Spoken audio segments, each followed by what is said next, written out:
حضرت خضر علیہ السلام دریا کے کنارے بیٹھے تھے۔ اتنے میں کسی سائل نے آ کر ان سے سوال کیا کہ میں آپ سے اللہ کے واسطے سوال کرتا ہوں، مجھے عنایت فرمائیے۔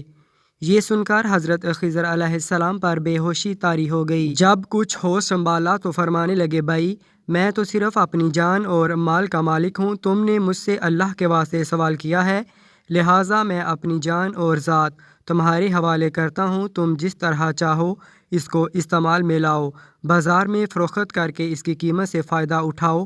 چنانچہ جب سائل ان کو بازار لے گیا اور ایک شخص سہامہ بن ارقم کے ہاتھ ان کو فروخت کر دیا۔ یہ خریدار ان کو اپنے گھر لے گیا جس کا پشت پر ایک باغ تھا۔ چنانچہ سہامہ نے حضرت خضر علیہ السلام کو ایک کدال دے کر کہا، اس سامنے والے پہاڑ جو 3 مربع میل رقبے میں واقع تھا، مٹی کاٹ کاٹ کر باغ میں ڈالتے رہیں، اور حکم دے کر سہامہ اپنی کسی ضرورت سے کہیں چلا گیا، اور حضرت خضر علیہ السلام اس پہاڑ سے مٹی کاٹ کاٹ کر باغ میں ڈالنے لگے۔ جب سہامہ واپس آیا تو اس نے گھر والوں سے دریافت کیا، تم نے غلام کو کھانا بھی کھلایا یا نہیں؟ گھر والوں نے جواب دیا کہ ہمیں معلوم نہیں غلام کہاں ہے۔ یہ سن کر جب سہامہ خود کھانا لے کر باغ میں پہنچا تو اس نے دیکھا کہ وہ غلام یعنی حضرت خضر علیہ السلام تمام پہاڑ کی مٹی کاٹ کر ڈال چکے تھے اور اپنے کام سے فارغ ہو کر اپنے مولا حقیقی کی عبادت میں مصروف تھے۔ یہ دیکھ کر سہامہ کو بڑا تعجب ہوا اور اس نے دریافت کیا، یہ تو بتائیے کہ آپ کون ہیں؟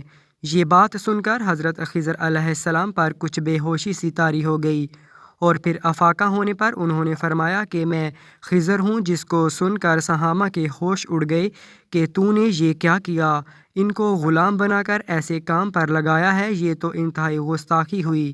پھر ہوش آنے پر سہامہ نے توبہ کی اور پروردگار سے عذر خواہی کے ساتھ حضرت خضر علیہ السلام کو آزاد کر دیا اور جناب باری میں عرض کیا کہ الا العالمین، مجھ سے ایسا مواخذہ نہ فرمائیے کیونکہ میں ان کو جانتا نہیں تھا۔ اس کے بعد حضرت خضر علیہ السلام نے دعا فرمائی اور سجدہ شکر بجا لایا کہ اے میرے مولا، میں تیرے ہی حق میں غلام بنا اور تیرے ہی حق میں آزاد ہوا، اس پر تیرا شکر گزار ہوں۔ بعد ازاں واپسی کی اجازت لے کر جب دریا پر واپس آئے تو دیکھا ایک شخص کھڑا دعا مانگ رہا ہے کہ اے میرے رب، حضرت خضر علیہ السلام کو غلامی سے رہائی عطا فرما دے اور ان کی توبہ قبول فرما لے۔ حضرت خضر علیہ السلام یہ دیکھ کر اس شخص سے دریافت کیا کہ آخر تو کون ہے؟ تو اس شخص نے بتایا کہ میں شاذون ہوں، آپ کون ہیں؟ انہوں نے فرمایا کہ میں خضر ہوں۔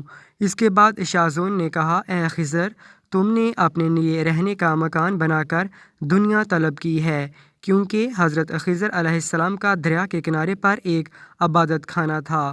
پس یہ سن کر وہ فوراً میدان میں نکل آئے اور وہیں اللہ کی عبادت میں مصروف ہو گئے۔ اس کے بعد حضرت خضر علیہ السلام نے اس جگہ ایک درخت لگایا اور اس کے سائے میں عبادت شروع کر دی، تو آواز آئی، اے خضر، جب تم نے درخت کے سائے میں سجدہ کیا تو تم نے دنیا کو آخرت پر ترجیح دی۔ مجھے اپنی عزت اور جلال کی قسم ہے، مجھے دنیا کی محبت میں رضامندی نہیں ہے۔ اس کے بعد حضرت خضر علیہ السلام نے شاذون فرشتے سے کہا کہ اے شاذون، دعا کرو کہ اللہ تعالیٰ میری توبہ قبول فرمائے۔ چنانچہ شاذون نے دعا کی اور اللہ تعالیٰ نے شاذون کی برکت سے حضرت خضر علیہ السلام کی توبہ قبول فرما لی۔